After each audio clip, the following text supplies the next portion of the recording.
Welcome back, guys. So in today's video I'm going to install the oil pressure gauge into my Hillman Superminx. I've finally managed to get hold of a T-piece connector. It took some time getting here, but that's here now. I've been busy over the last few weeks. Had the lighting upgraded in my garage. So I've upgraded to LED lights and also repainted the garage. So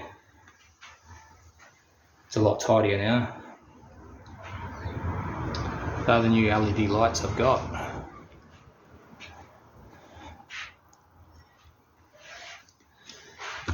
So that'll make things a lot better in regards to working on this car. So if you recall in the last video, I managed to hook up the copper piping, copper tubing kit that I bought to the block, but I had to take the sender out because I couldn't get the bolts undone, the other bolts undone on the block to install the copper piping. This came in the mail, 1/8 MPT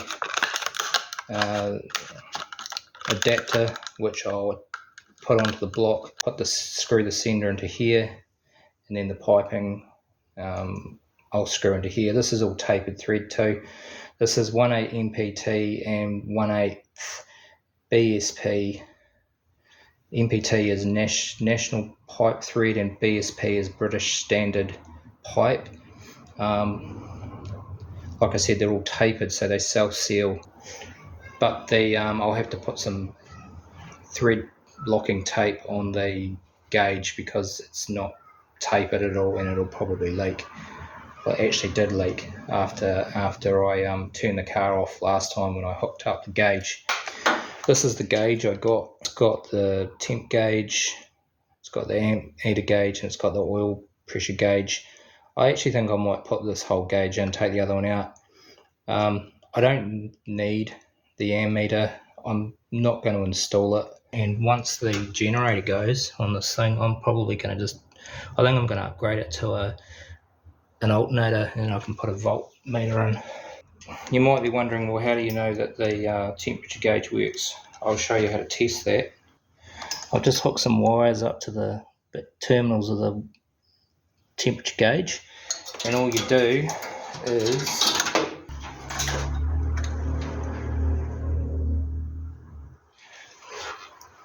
you hook up one of the wires to the positive on the battery, and then the other wire to the negative, and the gauge should go up.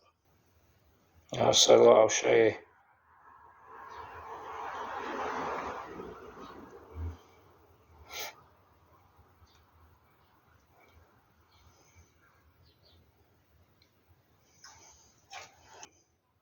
So yeah, that gauge is working, so I might just use that gauge. So fluffing around, taking the pressure gauge, oil pressure gauge out and connecting up to the other gauge. And this is actually the rim, this silver chrome rim's in better condition than the other one. So I'll just take the ammeter out and then put the blanking plate over it. Right, let's get that other gauge out. So I think this so this is the back of the gauge. There's like 3 posts here with nuts on the end that you've got to take off. So I need to get my hand up in there and hopefully undo them, and then push that gauge out, and then once that's out I'll bring you back. Okay guys, well, after a lot of time trying to get this gauge cluster out, I finally managed to get it out. It was, it clearly has not been out since the car was manufactured. It's held in by a rubber gasket, which is just, it's so hard and brittle.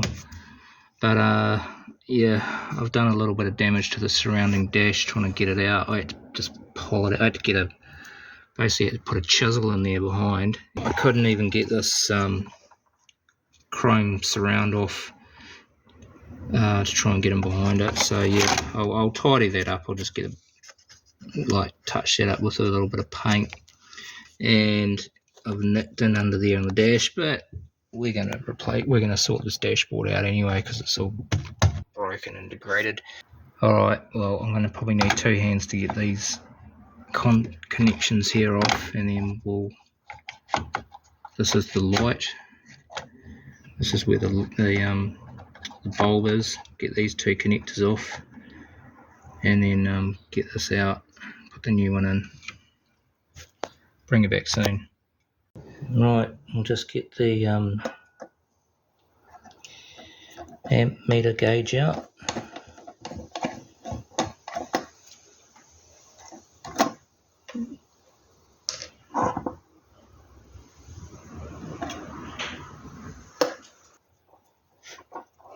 I guess when they were making this, they weren't, when they were putting this car together, they weren't expecting some guy in 2025 to be taking out the gauge cluster from 1966.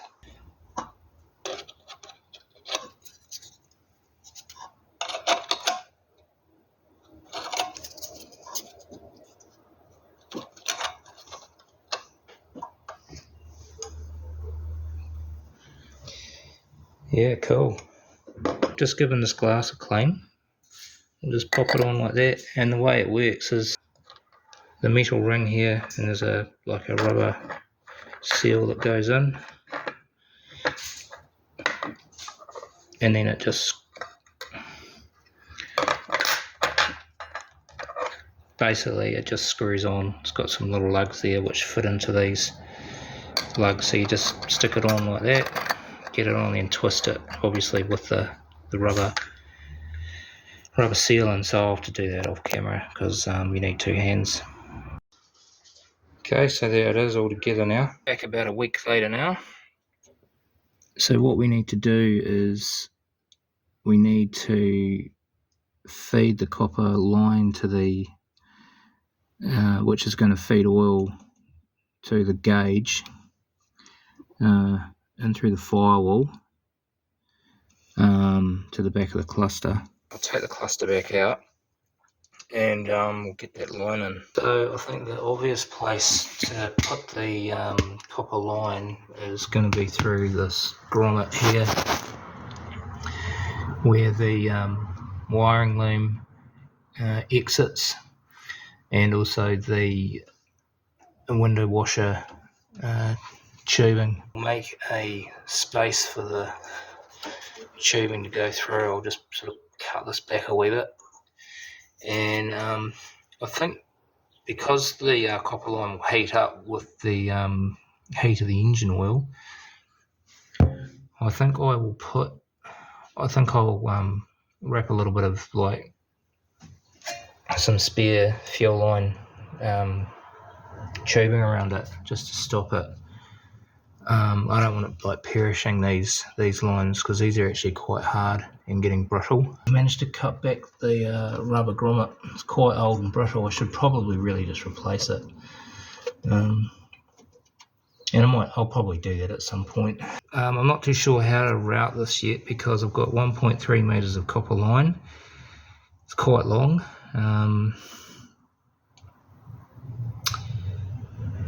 So yeah, I'm not sure. I'll probably bring it maybe around here, loop it down into here. Maybe I run it down behind the steering, these steering rods, and then down and then along.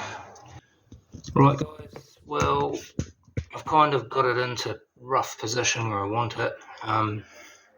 It's obviously, it's 1.3 meters long, so there's too much tubing. So what I've done is I've sort of roughly fed it along where I want it.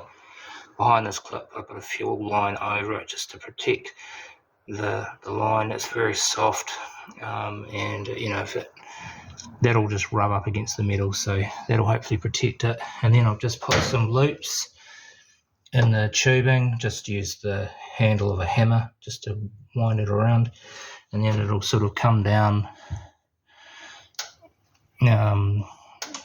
Once I get the sensor out and put the T-piece in, then I'll sort of reposition it in just to screw into the end of the T-piece. But that's sort of rough enough for now. I don't know if you can see. Oh, there you go, there's some light. I've fed it through.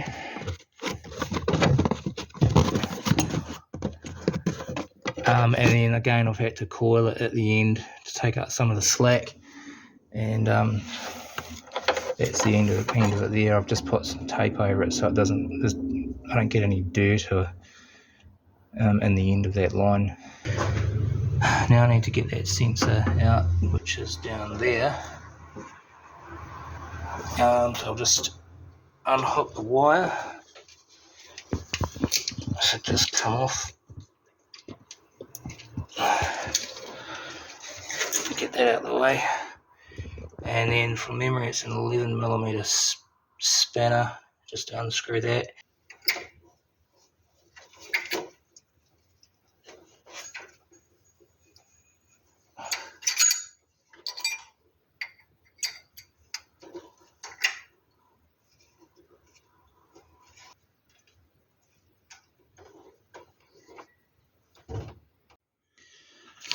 Right, so I've got the T-piece here. So my plan is to screw the T-piece into the block, and this is tapered, so it will self-seal. The sensor will go into the side. It's also tapered. It'll seal, and then the oil pressure line will go into the end there, and that should self-seal as well. The only thing I need to seal off is putting some thread locking tape on the thread that goes into the gauge, because that will leak. Right, so we'll get this into the block, get this screwed on. Hopefully, I'm hoping it's all gonna fit, and then I'll bring you back.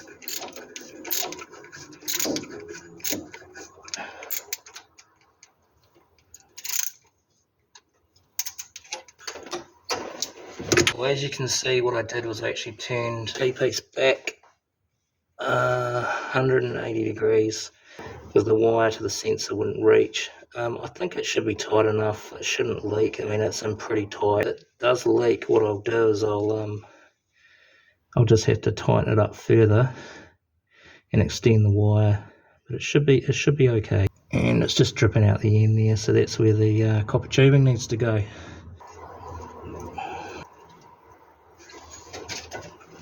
I've got that T-piece installed with the sensor and the copper tubing. Comes up here, around and in through the firewall there. The next thing we need to do is I've cleaned up the thread there of the oil pressure gauge, and then I've just got to put some thread tape on,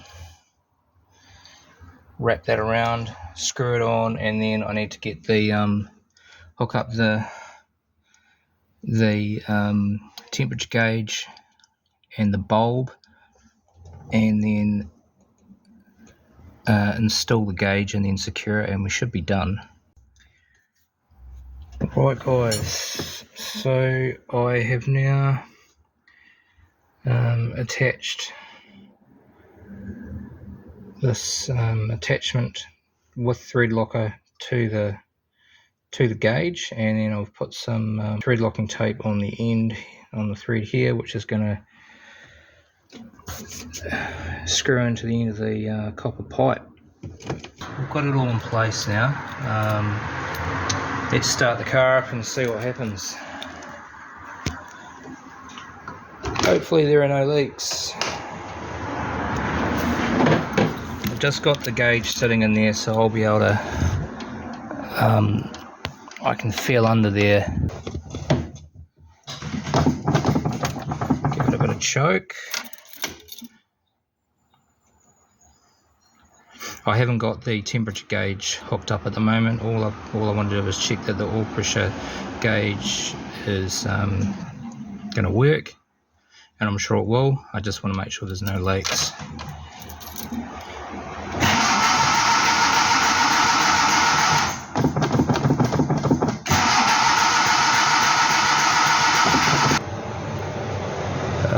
What's going on there?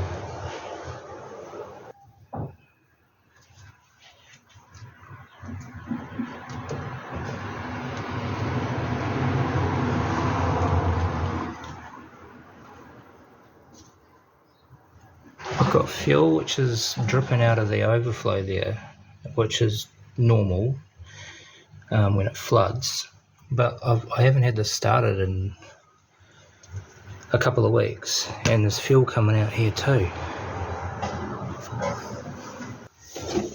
I'll push the choke in. I'll start it from the starter solenoid and just see if we can get it going that way. Oh, hang on a minute. There's something not right there. Fuel gauge says it's full. It's not full, because I haven't put fuel in it for a while.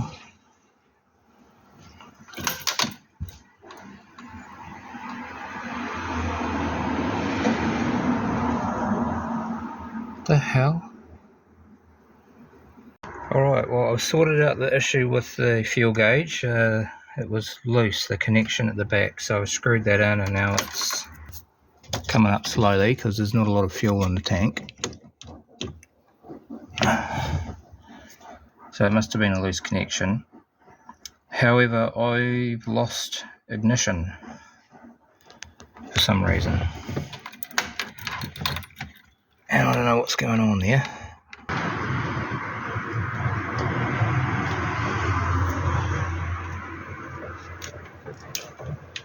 I was having problems with this coil connection.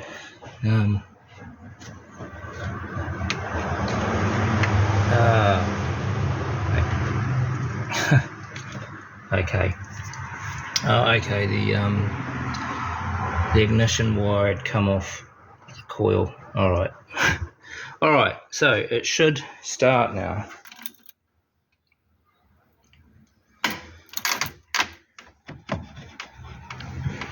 Right, let's see how we go this time.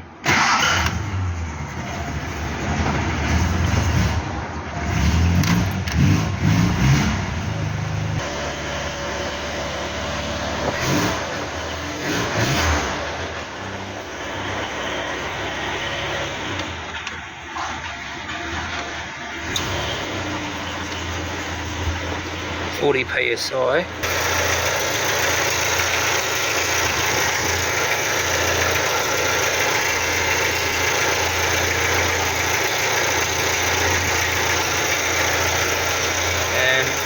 Doesn't appear to be any leaks so far.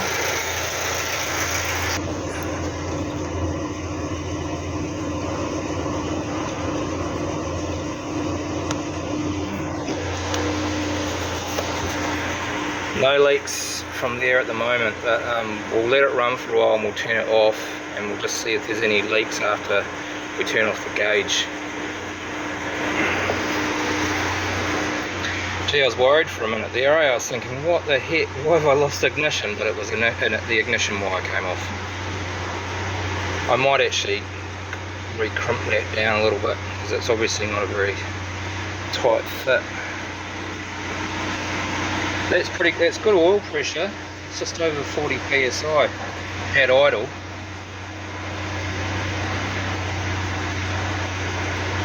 Yeah, so I'm quite happy with that. What I think I'll do, yeah, so I'll just let that run, recheck it, and then I'll re-secure the gauge if there's no leaks. So literally just some of these connectors. Here's the old gauge. These connectors I think go on that way or this way and hold it up, hold the gauge in. I don't know. Anyway, we'll work it out.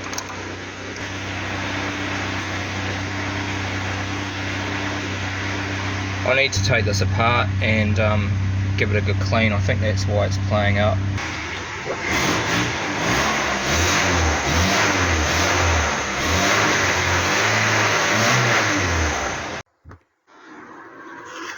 Okay, well there don't seem to be any leaks coming from the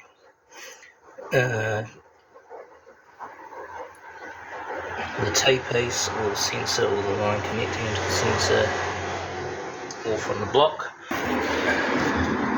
And there's no leaks coming from where the line connects into the gauge, so that's really reassuring. Okay, it's all installed now.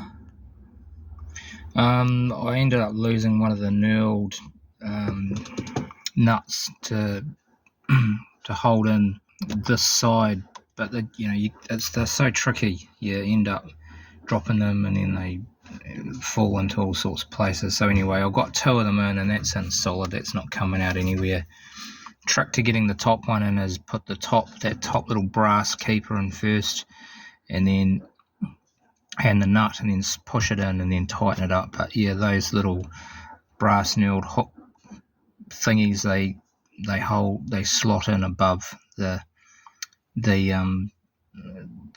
dash here and they hold the gauge in place. Alright, well I think I'll leave the video there.